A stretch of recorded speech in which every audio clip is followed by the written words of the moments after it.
Hi everyone. Can everyone hear me okay? Up the back? Okay. Yep, great. Well, thanks for joining us today. My name's Trevor Moody. I'm a pilot based at Renton Airport with Angel Flight West. I've been flying for about 10 years.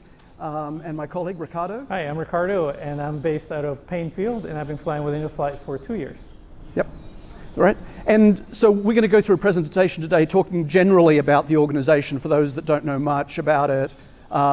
We'll say up front, the overt goal here is to recruit pilots and Earth Angels, drivers for us. We're always having situations where there are missions we can't fill because we don't have enough pilots. So more pilots is a good thing, more drivers is a good thing. We'll focus mostly on pilots here, but we do have a role called Earth Angel, which is sort of the last mile driver. So someone flies a passenger from Spokane to Seattle, and then getting them to Seattle Children's or Fred Hutch, we need drivers to do that. And so whether you're a pilot or you drive a car, you can be involved in Angel Flight West.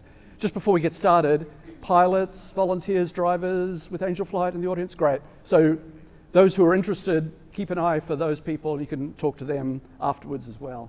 So when we get started, I find the best way to introduce the organization is show some of the missions that we do and the passengers we serve. So this is Evelyn and her mom Lisa talking about their travels from Montana to Seattle. So if you could start that.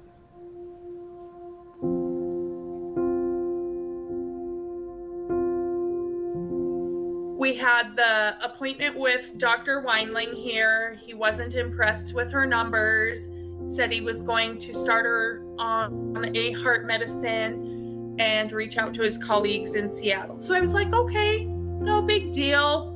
Probably just a subtle thing. We're just erring on the side of caution. I was given a list of resources from Seattle Children's, and Angel Flight was on there. So I reached out. It was super easy. Everybody was so helpful and so friendly in getting everything done, all my I's dotted, all my T's crossed, and getting us approved. And this was all during COVID. Say, I really like to fly with John and Mark. And we get started, and then the next thing you know, we are meeting with the heart failure team in Seattle, and we need to go out there, do a heart cath. So it's hard living day to day because you don't know how she's really feeling. We're always walking on eggshells, not knowing, is she going to have another episode? So we just kept chipping away at things and trying to figure out what exactly was wrong and what we need to do to take care of Evelyn. They let her sit up front, and they gave her a stuffy, and they had special snacks. So she always asks, where's my Mark and John? Do we get to fly with my Mark and John? Gosh, with just so many different pilots, and our Earth Angels have been amazing as well. Just very social, very caring, and just warm and welcoming. So in the last few years of Evelyn's journey, she has definitely silently progressed to a significant heart failure. And in all of that, I think just having Angel Flight in my back pocket, just whether it's to talk to help line out these trips, it feels like an extension of my family that I can confide in. That helps just us get through all of this. They have all been so amazing in assuring we get to where we need to be safely so we can get the care we need. And just that, I am indebted to them. Your help has helped my family immensely, and I know there are so many other families that appreciate the support as well. And thank you.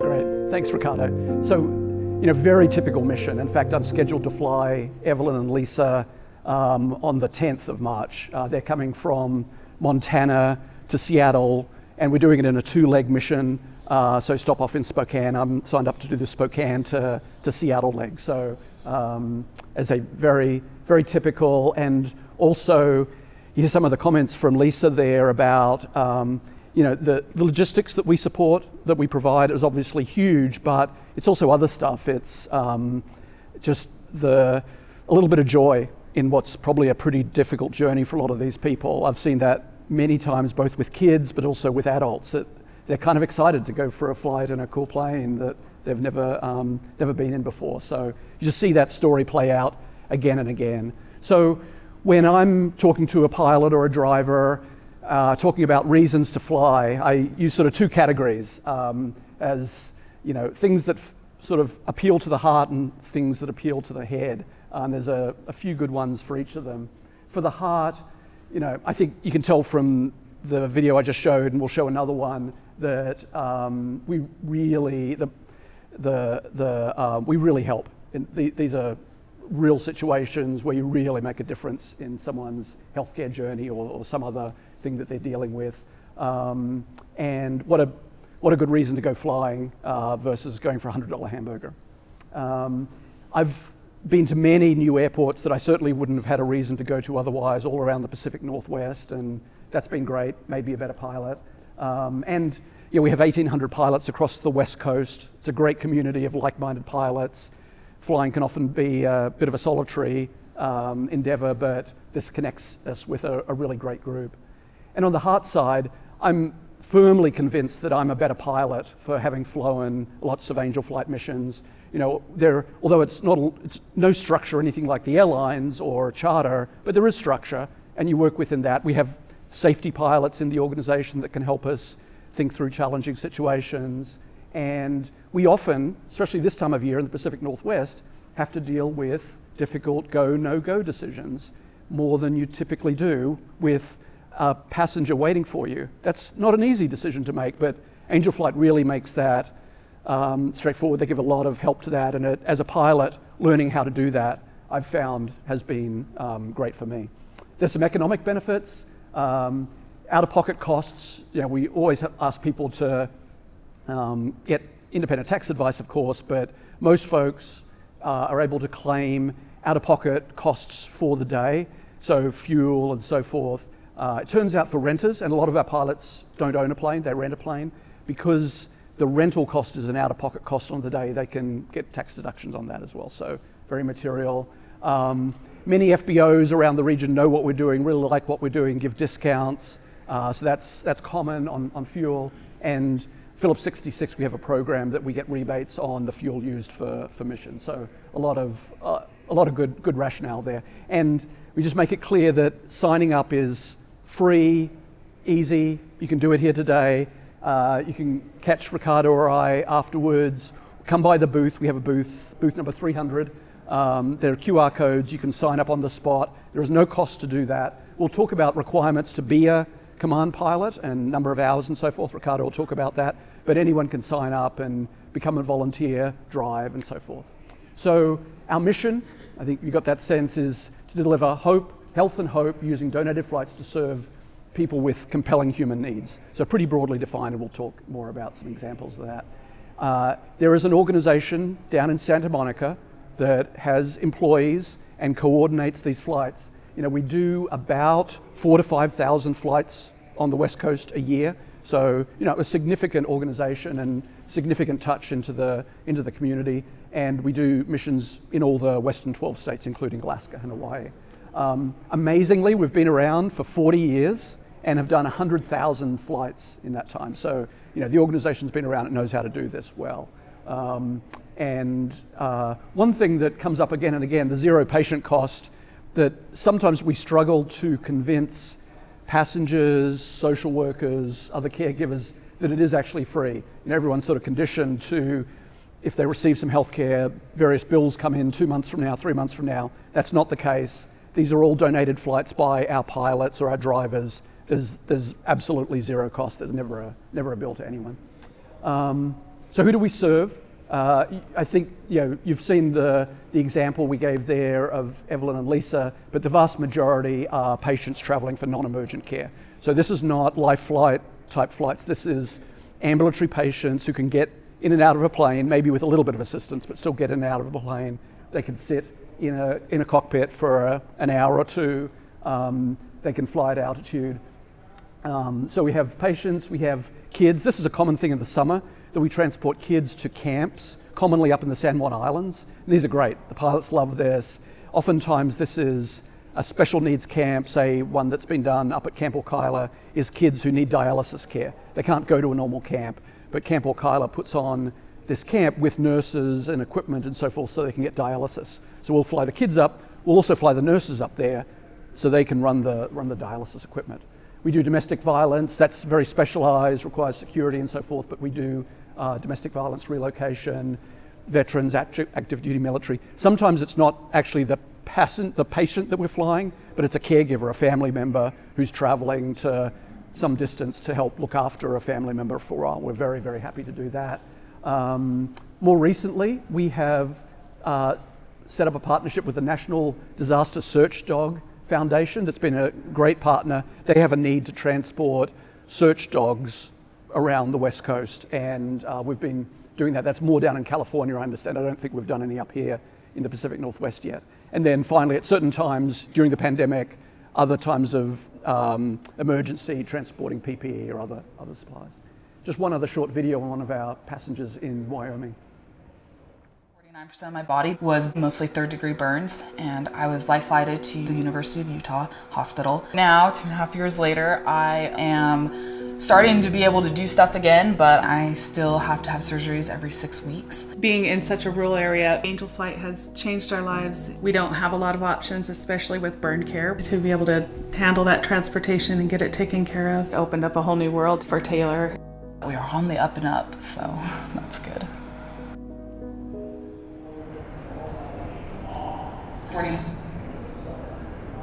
Great. So we've talked about some of this, but who are we flying and who qualifies for our help? I will say that the organization down in Santa Monica does a great job with this. So I've done maybe a bit of 150 missions. I just haven't had a situation where there's been some problem with the passenger or what they want to bring or whatever. They do a great job screening that. So these are medically stable ambulatory patients. They're capable of sitting upright. They can fly in a small unpressurized aircraft that we all fly.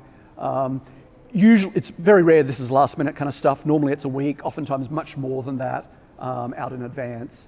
There's typically a physician release, and there's some form of financial need or compelling consideration. Normally too, Ricardo will talk more about this, but these missions are much less than 1,000 nautical miles. You know, for any of us, 1,000 nautical miles, that's a long trip. But normally they're something like here to the San Juans, here to Spokane, that kind of distance. If it's going further than that, the organization does a good job of breaking it up into legs. So from Montana, for example, it's usually two legs with a stop in Spokane.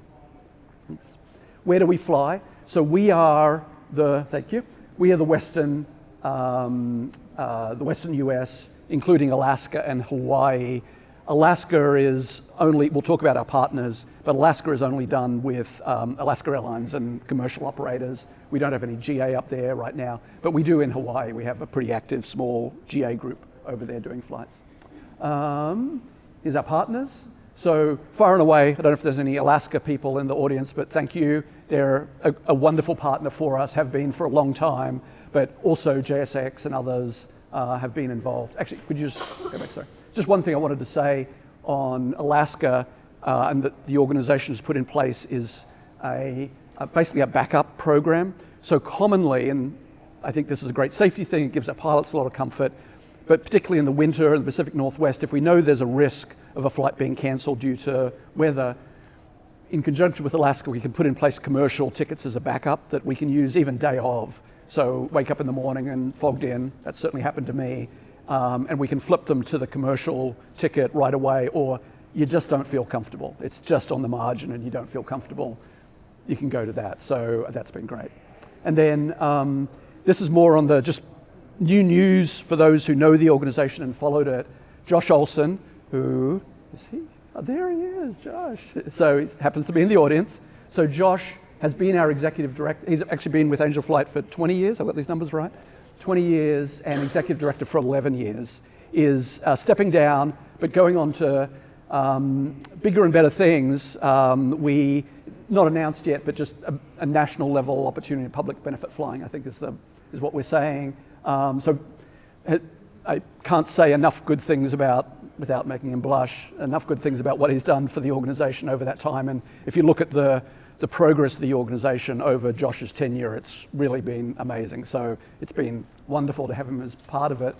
Mary Hunter, our Rockstar Development Director, is taking over next month, so she'll be the new Executive Director. So you'll see some new names around and faces, but Josh, I suspect won't be far away. So thank you, Josh. There's Ricardo. So I'll hand over to Ricardo. All right, hi. My name is Ricardo Lagos, and I'm a pilot. I'm also the Washington wing leader, and my job is basically to help Washington pilots and Earth Angels volunteer. So I'm here to help you. We'll go over like two different parts. There's, fly. If you want to be a volunteer pilot, there's the pilot requirements and then the aircraft requirements. And then if you are interested in being an Earth Angel, well, that's actually a lot simpler. If we don't get through all this information, come by our booth. We're at booth 300, and we can answer any questions you might have. So first of all, everybody's welcome to come help us, come work with us, to come join. Even if you're working towards the minimum hour requirements, which we're going to go over in a second, you can always sign up ahead of time, and then once you hit your hours, you can start flying with us. There's a very easy to sign up. There's a link here. You can also come by our booth, and there's a QR code that you can scan into your phone and begin the sign-up process. So we're trying to make it very simple to get started. Also, come by the booth, and I can give you a demo of the app that we have to find flights and be able to sign up for flights. It's actually very streamlined. It makes it very easy to find the flights that fit your mission and your capabilities for airplane and pilot. We'll go to the next one. So what are those requirements? Depending on the kind of ticket that you have, the kind of certificate that you have, there are different requirements. If you're a private pilot, 250 PIC hours are required, and 75 across country. If you have a commercial license, then the PIC time requirements are dropped. So you can you don't have to get to 250 if you have a commercial license. And if you have an ATP, well then that's enough to come fly with us. VFR or IFR is okay.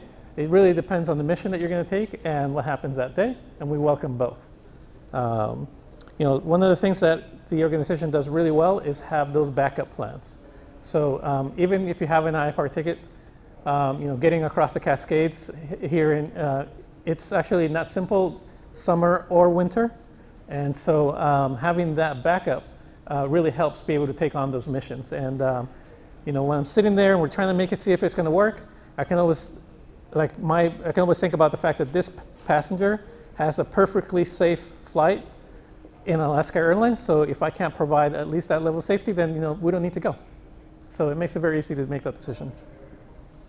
As far as other requirements, you have to meet all the FAA currency requirements and aircraft requirements. Those should all be very straightforward.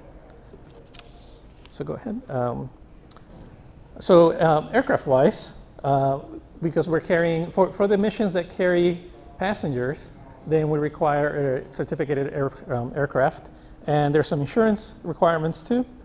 The aircraft must be airworthy, pair the FARs, ADs and all that good stuff needs to be met in order to fly. As far as your medical, you can fly with all the different medicals that are valid. So, third class, second class, first class, or basic med. I'm flying with basic med. And you need to be 18 years of age. And give you a little info about like what we do here in Washington. This is from 2024, and this where last year we did 426 missions, and these were all the pilot flown missions. There's also a larger number which would have been the missions that got flown, but they ended up on a ticket in Alaska or things like that. So these were all pilot flown, and it adds up to over 1,100 hours of flight. Thank you to all our volunteers who added to that number. And where do we fly from? There's different kinds of flights, and you can find a flight that meets what it would be your criteria. A lot of flights from Friday Harbor, Bellingham down to Boeing Field. A lot of flights from Spokane over to Boeing Field. And a lot of flights coming from Oregon coming up north, Medford, Redmond. In the summer, I flew camp from Portland up to Skagit. That was a really fun flight. So, get online and you can just wait to see the flights that meet your criteria as far as weight and distance, and then you pick those up. I would say our biggest destination or starting point has to be Boeing Field, and that has to do with what people are accessing, right? People are coming to Seattle for cancer care, Seattle Children's, and so Boeing Field services both of those facilities, which is a big destination for us. And I'll touch a little bit also about safety, and safety is like very important when we fly, and it's up to the pilot to decide if a flight is safe. But the organization makes it so that you're supported in that decision, and that comes with the backup plans, and it comes with a no questions asked, like your decision is what we're doing. I've had cases where, already 2 or 3 days before it's beginning to look not that great, and so I contact the office and let them know that this may not go, and to have a backup plan in place. Sometimes that backup plan might be another pilot with more capabilities, and sometimes that backup plan is Alaska or something like that. And I've always felt completely free to make that decision and choose what's best for the passenger and for myself. One of the things that Trevor said is that it does stretch you as a pilot. It is a lot different when you have somebody depending on you. It puts different pressures on you. And but with the support that the organization gives, I always felt very confident in making a good decision. Okay, so more questions. So come by the booth if you have more questions, and you can get my card. I have some cards up here too, and I'm happy to answer questions over email. You can call me. We'll also give you some more contact info. We can get you in touch with David Nathan or some of the other volunteers or coordinators. And Josh is here. Come by the booth, look for Josh, talk to him about Angel Flight. And if you see any of us around, you can also stop us during the conference and ask more questions that we can help you out. I didn't go very deeply into Earth Angels and other ways, but we're running out of time. If you can't fly because you haven't reached the hours, or you don't have a certificate aircraft or something like that, there's also opportunities to help us with that last mile. So once we get people to the airport they want to get to, they still need to get to their appointment, and Angel Flight helps by either coordinating that with an Earth Angel or with an Uber ride or something like that. It's always nicer to have a volunteer there, and so we're always looking for Earth Angels to help out with that last mile. Also, there's outreach events. We do. You can help out by doing medical outreach. There is a person that works for Angel Flight here in Washington, and she goes around. I think it's like the Northwest. It's like Oregon, Washington, Montana, and a few other Idaho. And she basically is reaching out to clinics to get them aware about Angel Flight so they can start taking advantage of these services. And she needs help often with reaching out. If you speak Spanish, that can be helpful, things like that. Yeah. If you have some more questions, I know we're running out of time, come by the booth. Very happy to talk to anybody about Angel Flight. I love talking about Angel Flight, and I'll be happy to answer your questions. Yeah, I think I got there in time. Yeah, some contact info. Copy those down, or take one of my cards that's up front, and hope to hear from some of you, all of you.